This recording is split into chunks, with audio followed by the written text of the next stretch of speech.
Muito bom dia, um ótimo domingo para você que está a um empate de garantir uma vaga nas oitavas de final da Copa do Mundo FIFA de Clubes 2025. Falta muito pouco. Com a vitória de ontem sobre o Ulsan, o Fluminense agora vai para a última rodada contra o Mamelodi em Miami, no Hard Rock Stadium, precisando pelo menos de um empate. É um confronto direto, né? Se o Mamelodi ganhar, avança e elimina o Fluminense, provavelmente, porque o Borussia vai pegar o Ulsan, o pior time da chave. Se vencer, obviamente, o Fluminense já garante essa vaga nas oitavas de final. Um jogo que teve mais emoção, talvez, do que a gente imaginava, ou talvez mais emoção do que a gente gostaria. Uma virada, 4 gols. Quem olha só o placar, quem estava viajando, quem chegou depois, quem só viu o resultado, vai olhar e falar, pô, foi tranquilo. O Borussia, por exemplo, teve que, ganhou de 4-3 de uma Mamelodi. Mas não foi tão tranquilo assim. E por que não foi tão tranquilo assim? Porque o Fluminense não teve uma vitória apenas para os torcedores, principalmente os torcedores que foram até o MetLife Stadium, apenas para que eles pudessem saborear um bom jogo. Porque, na opinião, por exemplo, do técnico Renato Gaúcho, o Fluminense não teve foco. O Fluminense não encarou esse jogo da forma como deveria ter encarado. E isso era uma preocupação que a gente debatia e falava aqui antes da partida, no pré-jogo. A gente falou sobre isso aqui. Olha, não dá para subestimar o adversário, a gente tem que levar o jogo a sério como levamos todos os outros, a gente tem que saber que é uma competição de tiro curto. No pré-jogo, já ao vivo, direto no MetLife, a gente já tinha alertado sobre isso. Cara, o Renato vai mexer em 5 posições. Isso tem um impacto significativo. Vai colocar Germancano e Ganso juntos. 2 jogadores que ainda não estão no ritmo de jogo ideal. Sabemos disso. E foi o que aconteceu. Minha preocupação era, primeiro, o time conseguiria manter o nível de intensidade que impôs no jogo contra o Borussia? E segundo, essa intensidade ela não iria cair caso você colocasse 2 jogadores com falta de ritmo, como depois disso, o impacto que todas essas mudanças que o Renato fez, teria na atuação da equipe. E a gente viu o Fluminense com 5 minutos dar um sufoco danado, quase fazer o gol, mas depois foi uma atuação com o freio de mão puxado, a gente já viu isso em alguns momentos. E jogador brasileiro tem esse problema, não tem jeito. O jogador brasileiro é assim. A gente já cansou de ver o Fluminense fazendo um grande jogo contra uma equipe muito forte, complicada, aí pega um time mais fraco, já cai a intensidade, já cai o ritmo. É impressionante. Não dá para você bobear, não dá para relativizar, porque você tropeça num jogo como esse, automaticamente você está extremamente pressionado, com a corda no pescoço, na última rodada, tendo a obrigação de vencer. Então essa é uma preocupação que eu já tinha, e falei isso no pré-jogo, destaquei isso, e acabou acontecendo no primeiro tempo. E o Fluminense tinha mais de 70% de posse de bola. Acho que o primeiro tempo terminou com o triplo de finalizações, acho que era 15-4 ou 15-5.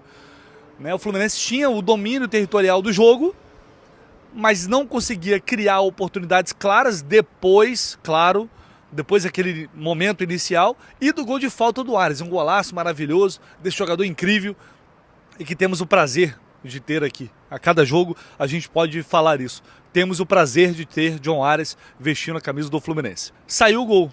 Depois do gol, achei que a porteira fosse abrir, o time iria deslanchar. E foi o contrário. E o Ulsan, os times asiáticos de uma forma geral, tinha falado isso também no nosso pré-jogo aqui no canal do Lessa, eles normalmente são times que exploram muito contra-ataque. São times velozes. Então a proposta era essa, marcar fazer uma marcação baixa com a linha de 5, até o Eric Farias, que é o atacante, estava voltando muito, se proteger bem, a hora que roubar, tentar ligar o contra-ataque. E aí, o Fluminense levou 2 gols que não pode levar. Numa competição desse nível, com o time que o Fluminense tem, com a qualidade de jogadores que o Fluminense tem, não pode levar 2 gols da forma como levou hoje. Primeiro um contra-ataque, a bola vai na direita, passa pelo Freitas, passa pelo Fábio e depois encontra do outro lado o Lee sozinho o Guga voltando, fechando, deixando o jogador do Ulsan livre de marcação. Ele teve muita felicidade, bateu muito bem na bola, fez o gol. E depois uma rebatida xoxa pro lado, vem o cruzamento e um cara de 1,5 m faz um gol de cabeça com a bola quase no chão, com 3, 4 zagueiros olhando.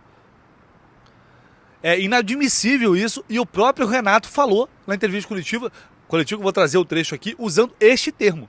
É inadmissível, não dá. Então, por momentos como esse, de desatenção, sabe, de baixa energia, de baixa rotação, que às vezes você joga uma classificação por água abaixo. Graças a Deus, não foi dessa vez. E aí o time voltou para o segundo tempo, o Renato abriu ainda mais, tirou o Ganso, colocou o Everaldo, um 4-2-4, foi para cima. A gente levou alguns sustos ainda, os caras poderiam ter feito terceiro gol logo no início do segundo tempo, quase aconteceu. O Fábio salvou ali. Até que o Nonato empatou o jogo, aí as coisas foram ficando mais tranquilas, o Fluminense foi tomando controle. Depois sai o gol do Freitas num chute errado do Cano, totalmente errado, de isolar essa bola, foi parar pro Freitas, o Freitas foi lá e fez o gol da virada. E ainda teve o gol do Keno, e aí um ponto para destacar, né? Transformou o Keno. O Keno transformou o Fluminense no jogo.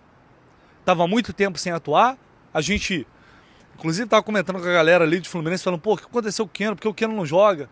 Que entrou no segundo tempo e arrebentou. Foi muito bem o Keno. Foi o principal jogador para mim do time. Ele e o Nonato entraram muito bem. O Nonato não só pelo gol, e nem os dois entraram, não por acaso fizeram gol. Muito merecido. Inclusive o Freitas também merecido. Hoje não foi tão bem, mas vinha de boas partidas, inclusive contra o Borussia. E aí o Fluminense retomou o controle, conseguiu a virada, o resultado dos 3 pontos, que são, obviamente, o mais importante, né? Era conseguir essa vitória, era deixar o time mais perto da classificação, liderança da chave. Aliás, todos os brasileiros liderando a chave. Isso é muito bom, maravilhoso, incrível.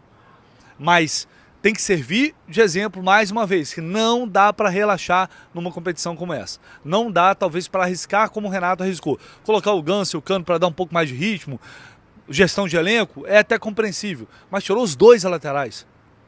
Sabe, ele não especificou na coletiva nenhum motivo. Ah, não podia colocar porque eles estavam a ponto de ser lesionados, estavam sentindo alguma coisa. Pelo menos o Renato não falou isso.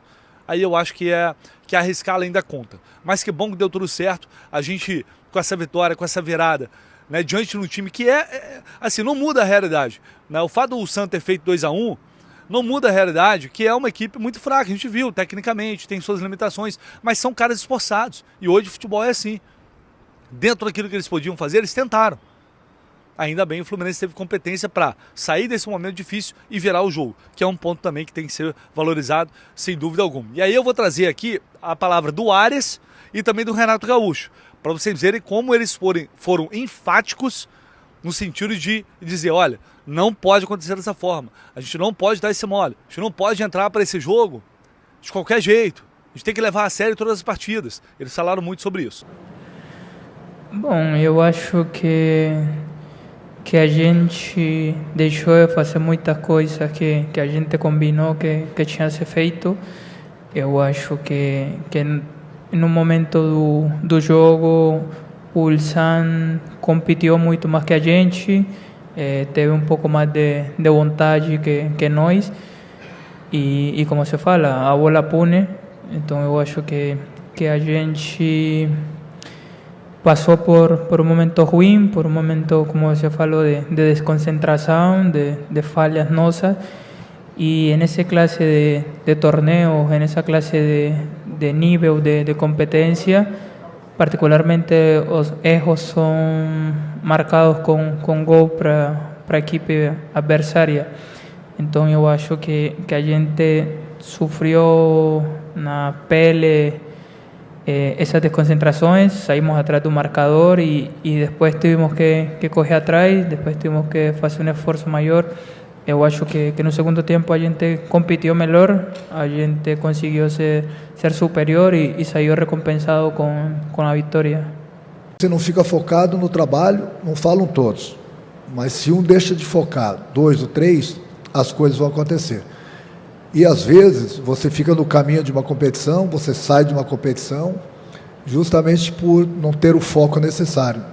Então, no momento que eu falo para eles, cobro deles, na teoria, mostro na prática, e as coisas deixam de acontecer em alguns momentos dentro do campo, é lógico que é meu trabalho cobrar deles.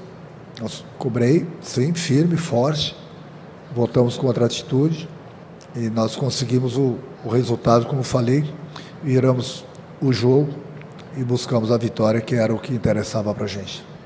Eu acho que independente do time que entra em campo, o jogador tem que estar focado. Não foram as modificações, tanto é que nós estamos bem na partida, mesmo com as 5 modificações.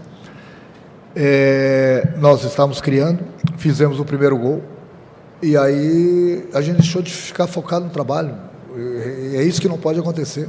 E nós pagamos por não estarmos focados. E poderíamos pagar caro hoje. Então, quando eu cobro deles, falo para eles no vídeo, falo isso diariamente, mostro, dou exemplos, treinamos, para eles terem essa atenção durante o tempo todo. Então, é inadmissível. Inadmissível o que aconteceu nos últimos 15 minutos depois da parada técnica. E eu venho cobrando muito isso deles.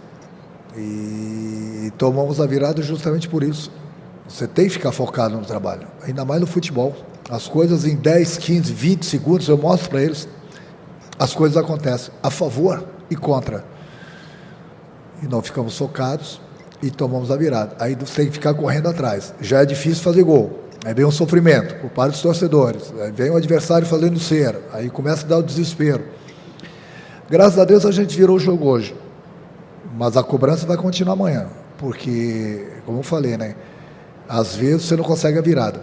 E a gente paga por um erro de não estarmos focados no trabalho. É isso que eu falo para eles, que é inadmissível. Foi essa a cobrança que eu tive com eles no intervalo do jogo. E no futebol as coisas acontecem. Então hoje não é porque nós temos alguns jogos a mais do que o adversário, de repente a parte física. Não, meu time está bem na parte física também. Como o adversário também está. O que fez a diferença foi justamente isso. Nós não tivemos o foco no final do primeiro tempo. E nós pagamos por isso. E o preço poderia ter sido maior. Então não tem que dar desculpa. A minha cobrança vai ser exatamente em cima disso, porque eu tenho falado para eles ficarem focados o tempo todo. E no momento que a gente não fica ligado, não fica concentrado na partida, acontece o que aconteceu no final do primeiro tempo. Se nós estivéssemos concentrados e focados desde o início, como nós estávamos, desde a partida que inclusive nós fizemos contra o Borussia durante o tempo todo, nós não teríamos tomado a virada, com todo o respeito ao adversário. Nós tomamos porque nós nos desconcentramos. É isso que não pode acontecer no futebol de maneira alguma e em hipótese alguma, porque daqui a pouco essa falta de foco faz com que a gente volte mais cedo para o Brasil. É o que a gente não quer. E essa vai ser, pode ter certeza, a cobrança em cima do meu grupo. Como eu já venho cobrando isso desde, eu vou continuar cobrando. Então é a palavra do treinador e do nosso principal jogador. E eu fico satisfeito, porque isso mostra que incomodou. Mostra que eles estão ligados. E houve, de fato, uma cobrança muito forte no vestiário. O Renato vai cobrar, que não dá para desligar, não dá para entrar apático, não dá para entrar achando que vai ganhar o jogo de qualquer maneira, a qualquer momento. Não dá para ser assim. O futebol hoje ele não permite isso, ainda mais numa competição desse nível. Dá para dizer que aconteceu quando podia acontecer. Porque de agora em diante não tem mais margem para isso. Se entrar do jeito que entrou contra o Sam, contra uma Mamelodi, a chance de perder o jogo é enorme. Não tem mais margem para isso. Agora é classificar e depois é mata-mata. É isso. Isso é Copa do Mundo. E eu tenho certeza que o Fluminense tem condições de repetir atuações daquele nível que ele repetiu, daquele nível que apresentou contra o Borussia. E assim, o Renato, só para fechar, o time ficou quase 2 semanas se preparando aqui. O Renato tá no coletivo e falou, mas é difícil jogar a cada 3 dias e tal. Vamos lá, gente. Mais de 2 semanas treinando, descansando. Não é possível que o time não consiga não consiga atuar, jogar 3 jogos em sequência. Tudo bem, não sabe até onde vamos, 8ª, 4ª, sempre beleza. Mas eu acho apenas um jogo, depois de todo esse tempo, e ter que fazer todas essas mudanças, utilizando o argumento físico, para mim é um pouco demais. Mas é isso, né? Vencemos 3 pontos importantíssimos, fundamentais, olhar para frente e agora que vem uma melodia na última rodada. E fiquem ligados, porque tem muita repercussão do jogo de ontem, ainda muita coisa para a gente falar, zona mista, ainda outros trechos de coletiva e claro, você vai acompanhar tudo aqui no canal do Lessa.